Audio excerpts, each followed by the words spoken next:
गुजरात में हुआ पुल हादसा निश्चित तौर पर बहुत ही हृदय विदारक है। परिवार के परिवार साफ हो गए, बहुत ही मुश्किल वहां पर चल रही है। ऐसे में हम बात करेंगे पत्रकारों के रोल के बारे में। देश के नामी गिरामी पत्रकार जो इस पर पूरी तरह से मिट्टी डालने पर लगे हुए हैं, हमारे साथ बात करने के लिए मौजूद हैं शिशिर कौंडिल्य जी। बात करेंगे जो एक अनुभवी इंसान है, जैसा कि मैं कहते आया हूँ। शिशिर जी, आप देख रहे होंगे टीवी चैनल्स पर कि मौरवी को लेकर किस तरह से पत्रकार अपना उद्गार व्यक्त कर रहे हैं। हंसी भी आ रही है, समझ गए ना, और अफसोस भी हो रहा है।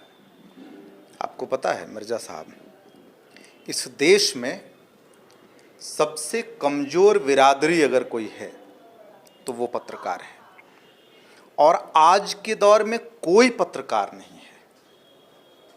मैं आपको इस बात के लिए कंफर्म कर सकता हूँ।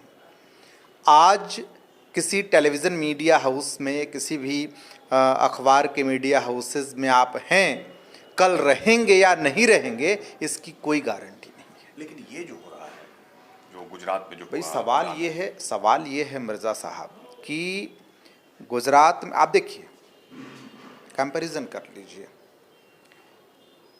वेस्ट बंगाल में चुनाव चल रहा था और उस दौरान फ्लाईओवर का कुछ पार्ट जो है वो गिर गया था, जिसमें कुछ लोग दब करके मर गए थे, कुछ मजदूर वर्ग के लोग। पॉलिटिकली उसे ज़बरदस्त बनाया गया था, क्योंकि चुनाव का वक्त था और मीडिया कवरेज भी खूब मिला था। लेकिन इतना बड़ा हादसा उस सस्पेंशन ब्रिज पे हुआ, जो मोरबी नदी पे सस्पेंशन ब्रिज जो बना, उस पर जो हादसा हुआ, वो ब्रिज टूट करके गिर गया और लगभग सैकड़ों लोग मारे गए, लगभग 250 के आसपास लोग मारे गए हैं। ऐसी बात आई है निकल के, मतलब रिकॉर्ड, वो रिकॉर्ड सामने आया है उस हिसाब से। लेकिन जिस प्रकार से पूरे देश में ख़ासतौर से पत्रकारिता जगत के लोग रिपोर्टिंग कर रहे हैं, उसको लेकर के आप देख रहे हैं ना क्या रिपोर्टिंग हो रहा है। हंसी नहीं आती आपको जो है वो ऐसे कर कोई एंकर वैज्ञानिक कारण बता रहा है, तो कोई बता रहा है कि इसका कारण, पुल गिरने का कारण पब्लिक खुद है, ये बोल रहा है। यहाँ एक्चुअली क्या है ना, देखिए, कोई एंकर, मैंने क्या कहा आपको, यहाँ कोई पत्रकार नहीं है। यहाँ सब लोग अपनी नौकरी बचा रहे हैं, ठीक है ना। आज मैं सारे पत्रकारों के बारे में बता रहा हूँ। इस देश के जितने नामचीन पत्रकार हैं ना, पत्रकार नहीं है, मैं बता रहा हूँ आपको, और डंके की चोट पर मैं कह रहा हूं कि वो पत्रकार, उनको पत्रकारिता आती नहीं है, ऐसा मैं नहीं कह सकता। पत्रकारिता का क्या, किस तरह का पत्रकार किसको कहते हैं? आप चीजों को समझिए।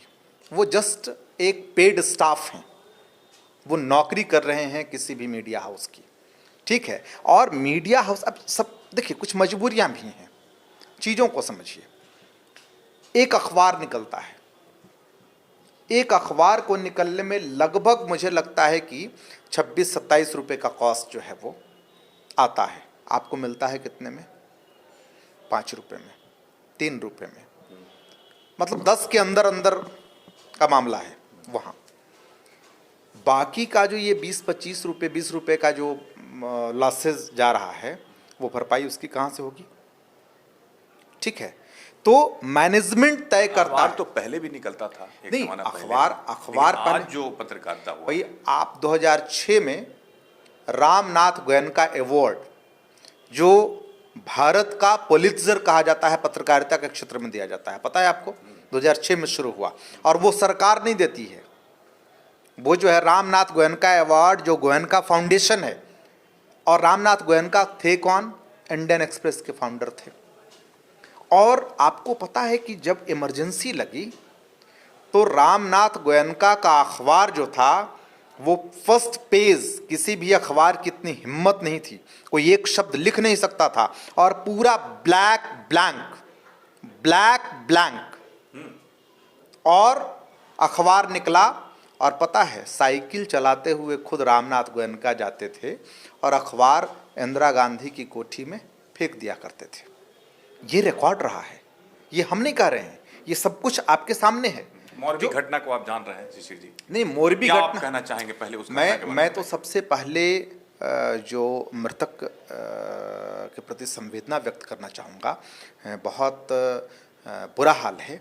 और ये इसके लिए जो जिम्मेवार है, मैं तो डिपार्टमेंट के बारे में भी कह रहा हूँ कि जिस डिपार्टमेंट ने उस सस्पेंशन ब्रिज को बनवाया, चाहे जिस किसी भी कंपनी को टेंडर देकर के बनवाया हो, उस डिपार्टमेंट के अधिकारी और इंजीनियर्स के प्रति सबसे पहले कार्रवाई होनी चाहिए, उस पर हत्या का मुकदमा लॉन्च होना चाहिए। नेशनल लेवल के जो पत्रकार हैं, जो आजकल टीवी पर जो एंकरिंग कर रहे हैं, बहुत सारे चैनल से, नाम मैं नहीं लूंगा किसी चैनल्स का, लेकिन उनकी पत्रकारिता आप देख रहे हैं कि इस मैटर पर किस तरह से बात कर रहे हैं। मैं कह रहा हूं सरकार से सवाल पूछने के बजाय किस तरह की हरकत कर रहे हैं। मैं कह रहा हूं वो हैसियत नहीं है उनकी सवाल पूछने की। भाई आज के दौर में कोई पत्रकार है नहीं। मैं आपको बता रहा हूं मिर्जा साहब कि मैनेजमेंट तय करता है कि कौन सी खबर को तवज्जो देनी है, कौन सी खबर यहाँ तक चलानी है और कौन सी खबर को गिरानी है, कौन सी खबर को बिल्कुल नहीं लेना है। ये बाकायदा मैनेजमेंट तय करता है, ये कोई पत्रकार तय नहीं करता।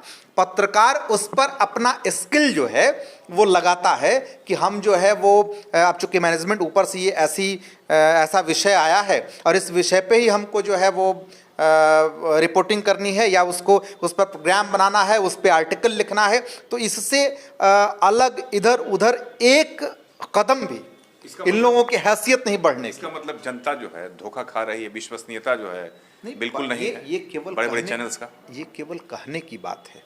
विश्वसनीयता तो पत्रकारिता ने कब का खो दिया, कोई आज की बात नहीं है।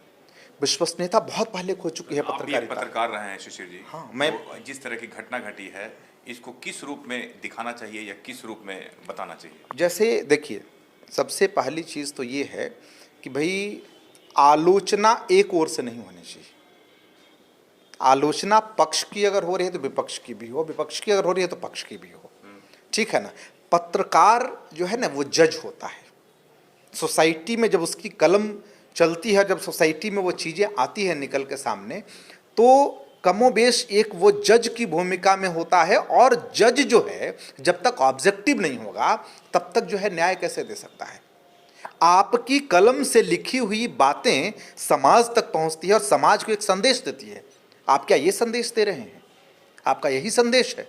अगर ये संदेश है तो ये इस देश का दुर्भाग्य है। मैं तो आज के पत्रकारिता को इस देश की सबसे, मतलब आप देखिए ना, 2014 से पहले या और उससे पहले चले जाइए तो पत्रकारिता की धारा हमेशा ही सत्ता के विपरीत रही है, हमेशा ही सत्ता के विपरीत रही है। इस बार तो नहीं है। मैं कह रहा हूं 2014 से पहले ही ट्रेंड बदल गया ये। चूंकि भाई देखिए, सरकार जो है वो पैसा देती है और अब पत्रकारिता पूरा का पूरा जगत कॉरपोरेट्स के हाथ में है और लाजमी है खर्च। और भी घटना पे जो बड़े बड़े मीडिया हाउस जो जिस तरह से दिखा रहे हैं, जिस तरह से एंकरिंग कर रहे हैं, समझ गए ना, उन लोगों को आप क्या कहना चाहेंगे? मेरा आखिरी सवाल है। मुझे तो तरस आती है उन पर कि वो इस प्रकार का, जिस प्रकार, जैसे देखिए, लेकिन मैं उनकी ही मजबूरी समझ रहा हूँ। वो कमज़ोर हैं, वो निहायत ही कमज़ोर हैं। वो नहीं लिख सकते, वो नहीं बोल सकते। तो जो कमज़ोर व्यक्ति है उसके ऊपर तो तरस ही आएगी ना, और इससे ज़्यादा तो कुछ हो नहीं सकता। क्योंकि उनका अपना ओन मीडिया हाउस तो है नहीं। मीडिया हाउस तो किसी और के द्वारा गवर्न किया जा रहा है, जो कि कहीं ना कहीं डायरेक्टली इनडायरेक्टली सरकार से गवर्न होती है। तो लाजमी है कि वो कमज़ोर हैं, अपनी नौकरी बचा रहे हैं। कहीं ना कहीं एक पत्रकार का अपना भी कंसेस होता है, अपना भी एक हट होता है, अपना भी एक जज्बात होता है, वो तो कहीं दिखना चाहिए। जिस दिन वो अपने जज्बात को दिखाना शुरू कर देंगे ना, उस दिन वो उस जगह पर नहीं रहेंगे जिस जगह पे वो हैं। और वो इस बात को भली भांति समझते हैं कि हम इस जगह पे हैं, इसीलिए पूरी दुनिया हमें इस रूप में जानती है। जिस दिन वो जगह, बहुत सारे लोग उस जगह पे थे, आज नहीं है। कितने लोगों को जान रही है पब्लिक? कितने लोगों को देश जान रहा है? नहीं जान रहा है ना। तो वो मैं बता रहा हूँ आपको, पत्रकारिता नहीं कर रहे हैं, वो अपनी नौकरी बचा रहे हैं।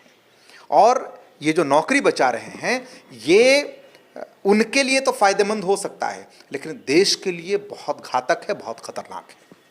लोकतंत्र खतरे में है, क्योंकि फोर्थ पिलर ऑफ डेमोक्रेसी से कहा गया है, वो बिल्कुल पिट्ठू बन गया है किसी सरकार का, किसी सिस्टम का, किसी मैकेनिज्म का, जो कि इस देश के लोकतंत्र के लिए बेहद खतरनाक है। बहुत बहुत धन्यवाद शिशिर कौंडिल्य जी हमारे साथ। देश के लिए बहुत ही खतरनाक है ऐसी पत्रकारिता, जिसकी वजह से आज देश में एक बहुत बड़ा नुकसान हो रहा है जो अभी नहीं दिख रहा है, लेकिन बाद में ज़रूर दिखेगा। दीजिए इजाज़त, नमस्कार।